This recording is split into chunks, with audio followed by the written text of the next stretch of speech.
تو محبوب کی اصل کو کبھی ادھر تلاش نہ کرنا، آسمانوں پہ تلاش نہ کرنا، سدرہ تک بھی تلاش نہ کرنا، او ادنا، اور او ادنا پہ صرف میرا پروردگار ہے، تو پتہ چلا میرے محبوب کی اصل وہاں ہے۔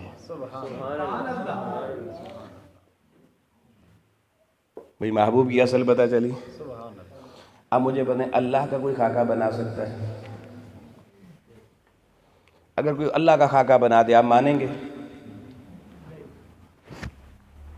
بہت نکتے کی بات بتا رہا ہوں، یہ ابھی لوگوں کو نہیں سمجھ آئے گی، 30 سال بعد سمجھ میں آئے گی جو میں بات آج کر رہا ہوں۔ ہماری قوم کو ویسے بھی نا، ہم کہتے ہیں ہم باقی دنیا سے ویسے 100 سال پیچھے ہیں۔ میں بہت بڑی بات کہہ کے جا رہا ہوں، اور یہ بھی کہہ کے جا رہا ہوں، یہ میری بات ہے 30 سال بعد نئی نسل جوان ہوگی، سیاست پکی پڑھ کے نا اس کو سمجھ آئے گی کوئی بندہ آیا تھا اس نے یہ بات کی تھی، پھر حوالہ دیا جائے گا۔ اللہ کا کوئی خاکہ بنا سکتا ہے جی؟ کیوں نہیں بنا سکتا؟ آپ کیا کہیں گے؟ بن ہی نہیں سکتا۔ میں یہاں کوئی خاکہ آپ کو دیکھو، میں کہوں جی یہ اللہ کا خاکہ، آپ مانیں گے؟ نہیں نا مانیں گے، کیوں؟ بن ہی نہیں سکتا۔ تو میرے محبوب کی اصل کے لگے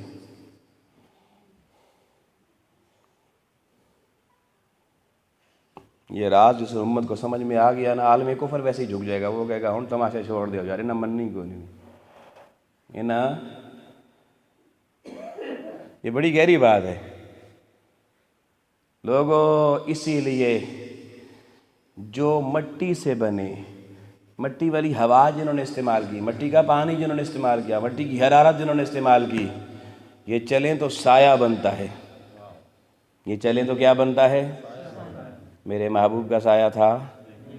کیوں نہیں تھا؟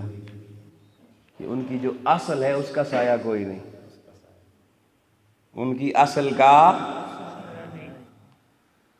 ہماری اصل ہی سایہ والی ہے، تو سایہ نہ ہونے نے بتا دیا وہ اپنی حد میں رہو، محبوب کا مقابلہ نہ کرو، تمہاری حد اور ہے، محبوب کا مقام۔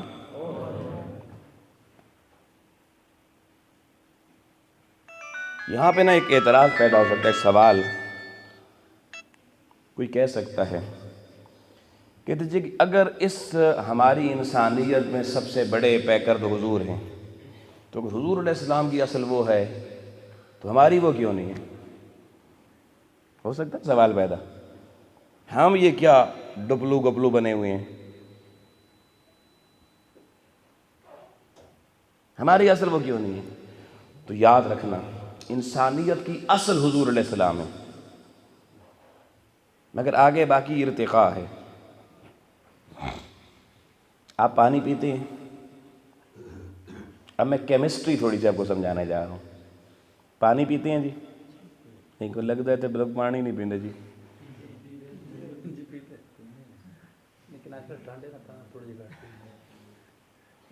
اینڈے چپ بیٹھے جو کبھی زندگی پانی سنے ہی نہیں۔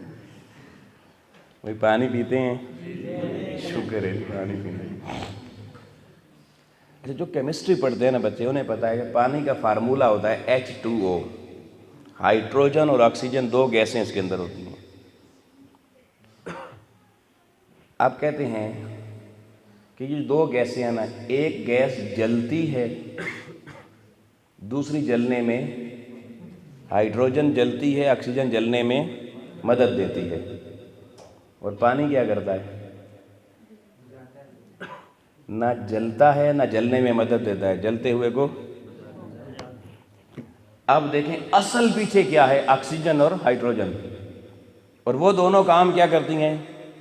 جلانے والا، جلنے والا، اور جو اصل سے ارتقاء ہو کے اگلی چیز آئی وہ کیا کر رہا ہے؟ وہ بجھا رہا ہے۔ تو کبھی اپنے آپ کو حضور سے موازنہ نہ کرنا، اصل وہی ہیں، حضور ہیں، اصل حضور ہی ہیں، مگر ہم کتنے ارتقاء سے گزر کے اب ہم سمجھ لیں آکسیجن اور ہائیڈروجن سے جیسے ملی پانی بن گیا تو پوری شکل ہی بدل گئی، ہی بدل گئی۔ میں آپ کو کہوں ذرا گلاس بھر کے آکسیجن کا دینا، آپ کہیں جناب کیسی بات کریں، میں کہاں سے بھروں؟ میں کہوں ہائیڈروجن کا گلاس لے آئیں، آپ کہیں گے بھئی کہاں سے لاؤں؟ میں کہوں پانی کا لے آؤں تو فٹافٹ لے آئیں گے۔ اب پانی کا پیکر بشری ہے، پانی بشریت ہے، پانی کثیف ہے، لیکن ہائیڈروجن اور آکسیجن کو کثیف کہہ سکتے ہیں؟ آپ مجھے ہائیڈروجن کا سایہ دکھا سکتے ہیں، کوئی بندہ آکسیجن کا سایہ دکھا سکتا ہے، لیکن پانی کا سایہ کوئی گل سمجھ آندی بھی کوئی نہیں آندی بھی؟ آؤ، جیسے فرق یہ ہے نا کہ پانی کا سایہ ہے، آکسیجن کا نہیں، ہائیڈروجن کا نہیں ہے، میرا آپ کا ہے، محمد مصطفیٰ کا نہیں ہے۔ بھائی کوئی بات سمجھ میں آئی؟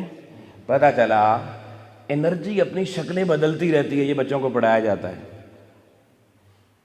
انرجی اپنی شکلیں بدلتی رہتی ہے۔ جب انرجی لطیف فارمیٹ میں ہو، ٹرانسپیرنٹ شیپ میں ہو، لائٹ کے فارمیٹ میں ہو، تو اس کا سایہ نہیں ہوتا، اس کی تصویر نہیں بنتی، اس کا خاکہ نہیں بنتا۔ لیکن جو ہی انرجی جب اپنی شیپ چینج کر لے، سالڈ بن جائے، لیکوڈ بن جائے، ٹھوس اور مائع بن جائے، اب سایہ بھی بنے گا، اب خاکہ بھی بنے گا۔ تو لوگوں، امام الانبیاء علیہ السلام اور باقی ساری کائنات میں فرق اللہ نے بتا دیا کہ حضور علیہ السلام خاک سے نہیں ہیں اور آقا علیہ السلام کثافت سے نہیں ہیں۔ کیا؟ کثافت سے نہیں ہے، ساری انسانیت کثیف ہے، میرے حضور لطیف ہیں۔ اور لوگوں، جس کو لطیف کہتے ہیں نا، اب سننا بات، میں ایک اور طریقے سے نا کو سمجھا رہا ہوں۔ مثال کے طور پر کوئی چیز ہے، یہ کپ ہے مثال کے طور پر، ٹھیک ہے جی، یہ گلاس کا شیشے کا بنا ہوا ہے، آپ اس کو توڑ دیں اور توڑ دیں، باریک ذرے کریں، ذرے پیس دیں، پھر اور اس کو چھوٹا کریں، پھر کیمسٹری کی کسی لیب میں لے جائیں اور کیمسٹری کے سائنسدان کسی کو ڈاکٹر عطاء الرحمن کو کہیں بھائی اس کا سب سے چھوٹا دنیا کو سمجھ آنے والا جو وجود ہے وہ ہمیں دکھاؤ، تو وہ کہے گا بھائی اس کا سب سے چھوٹا وجود ایٹم کہلاتا ہے۔ کیا کہلاتا ہے؟ آپ کہیں مجھے ایٹم دکھا دو، وہ کہے گا ایٹم لطیف ہوتا ہے، دکھایا نہیں جا سکتا، سمجھایا جا سکتا ہے، دکھایا کوئی بندہ ایٹم نہیں دیکھ سکتا۔ ایٹم کیوں؟ وہ لطیف، وجود اس کا لطیف ہے، کثیف نہیں رہا۔ لیکن مجھے بتائیں، اس پورے کپ میں جتنی طاقت ہے، ایک دفعہ نیچے گرائیں ٹوٹ جائے گا،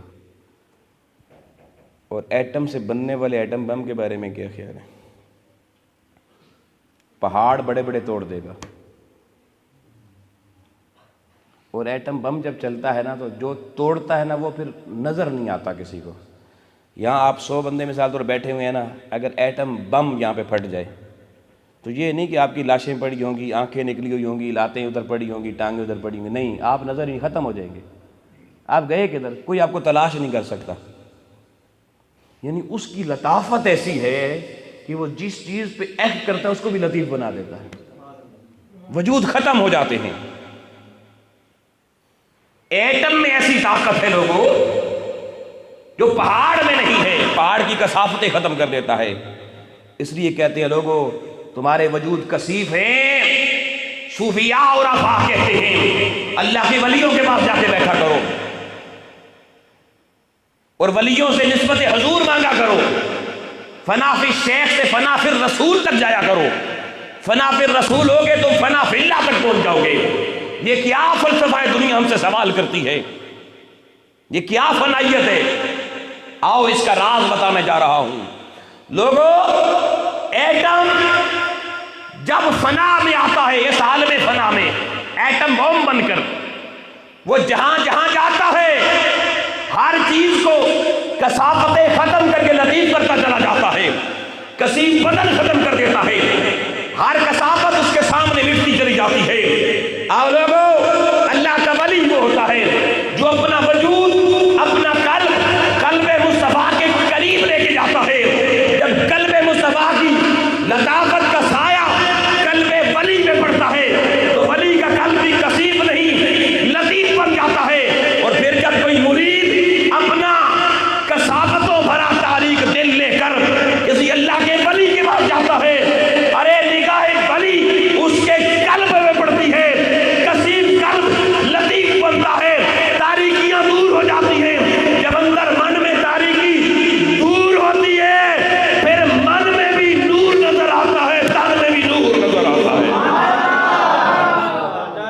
تکبیر